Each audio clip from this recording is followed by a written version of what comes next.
दोस्तों, हल्के लड़ाकू विमान LCA का नया वेरिएंट तेजस Mk-1A वेरिएंट की उड़ान भरने का सपना आखिरकार इस महीने साकार होने जा रहा है और इस महीने के अंत तक LCA तेजस Mk-1A फाइटर जेट आसमान में उड़ान भरेगा। एरोस्पेस निर्माता LCA तेजस Mk-1A को भारतीय वायुसेना को सौंपने जा रही है, जिससे LCA तेजस Mk-1A भारतीय एरोस्पेस निर्माता हिंदुस्तान एरोनॉटिक्स लिमिटेड HAL का बेशकीमती उत्पादन रहा है। ये वो फाइटर जेट है जिसके डेवलपमेंट में काफी समय लगा है। उसने भारतीय फाइटर जेट को डिजाइन करने, विकसित करने और तैनात करने की देश की महत्वाकांक्षा को बढ़ावा दिया है। LCA तेजस के निर्माण ने भारत को उन देशों के विशिष्ट समूह में शामिल कर दिया है जिन्होंने electronic fly by wire control system, onboard स्थिति जागरूकता डिस्प्ले और ओवर द क्षितिज स्ट्राइक क्षमताओं से लैस अपने चौथी पीढ़ी के लड़ाकू जेट विकसित करने की क्षमता का प्रदर्शन किया है। वहीं अब LCA तेजस Mk-1A के साथ हिंदुस्तान एरोनॉटिक्स लिमिटेड अपनी टेक्नोलॉजी परिपक्वता का प्रदर्शन करेगा। वहीं यूरेशियन टाइम्स की एक रिपोर्ट के मुताबिक भारतीय वायुसेना की नंबर 3 स्क्वाड्रन, जिसका नाम कोबरा है, LCA तेजस Mk-1A को संचालित करने वाली पहली इकाई होगी, क्योंकि यह अपने MiG-21 बाइसन को रिटायर कर रही है, जिससे फरवरी के अंत तक LCA Mk-1A के उड़ान भरने की उम्मीद है और इसे सीधे भारतीय वायुसेना को सौंप दिया जाएगा। भारतीय वायुसेना HAL बेंगलुरु में कुछ ट्रेनिंग कर सकती है।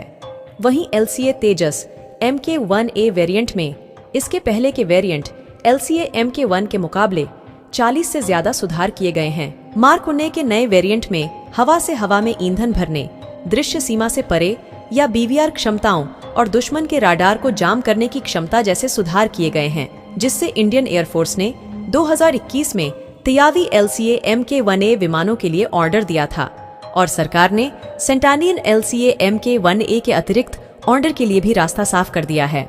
विमान का पहला वेरिएंट 2016 में भारतीय वायुसेना में शामिल किया गया था। वर्तमान में इंडियन एयरफोर्स के 2 स्क्वाड्रन, 45 स्क्वाड्रन और 18 स्क्वाड्रन LCA तेजस के साथ पूरी तरह से ऑपरेशनल हैं। आने वाले वर्षों में तेजस भारतीय वायुसेना द्वारा संचालित किया जाने वाला लड़ाकू विमानों का सबसे बड़ा बेड़ा होगा, जिससे हिंदुस्तान एरोनॉटिक्स लिमिटेड वर्तमान में हर साल 8 LCA तेजस विमान बना सकता है। इसे 2025 तक हर साल 16 विमान और अगले 3 वर्षों में हर साल 24 विमान तक उत्पादन करने की क्षमता कर बढ़ाने की कोशिश की जा रही है। LCA Mk-1A की डिलीवरी निर्धारित कार्यक्रम के अनुसार अगले 4 वर्षों में होने की संभावना है। लड़ाकू स्क्वाड्रनों की कमी को पूरा करने के लिए भारतीय वायुसेना काफी हद तक LCA तेजस पर निर्भर है। LCA Mk-1A चरणबद्ध तरीके से MiG-21, MiG-23 और MiG-27 लड़ाकू विमानों को भारतीय वायुसेना के बेड़े से रिप्लेस करेगा।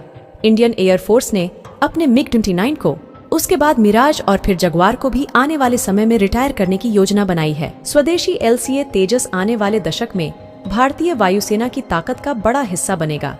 वहीं Mk-1A तेजस लड़ाकू विमानों में से लगभग आधे में इजरायली AESA रडार शामिल किया गया है, जो ट्रेनर जेट पर लगे पल्स डॉपलर रडार से काफी ज्यादा एडवांस है। बाकी LCA Mk-1A, जिसे 2026 के आसपास एयरफोर्स के बेड़े में शामिल किया जाएगा, उनमें स्वदेशी रूप से विकसित top of the line gallium nitride उत्तम AESA रडार का इस्तेमाल किया जाएगा, जो गैलियम आर्सेनाइड रडार की तुलना में काफी ज्यादा शक्तिशाली है, जिससे इन लड़ाकू विमानों को स्वदेशी हवा से हवा में मार करने वाली एस्ट्रा मिसाइल से लैस किया जाना है।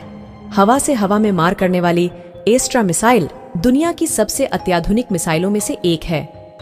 अगस्त 2023 में LCA ने गोवा के तट से एस्ट्रा स्वदेशी बियॉन्ड विजुअल रेंज BVR हवा से हवा में मार करने वाली मिसाइल को सफलतापूर्वक दागा था।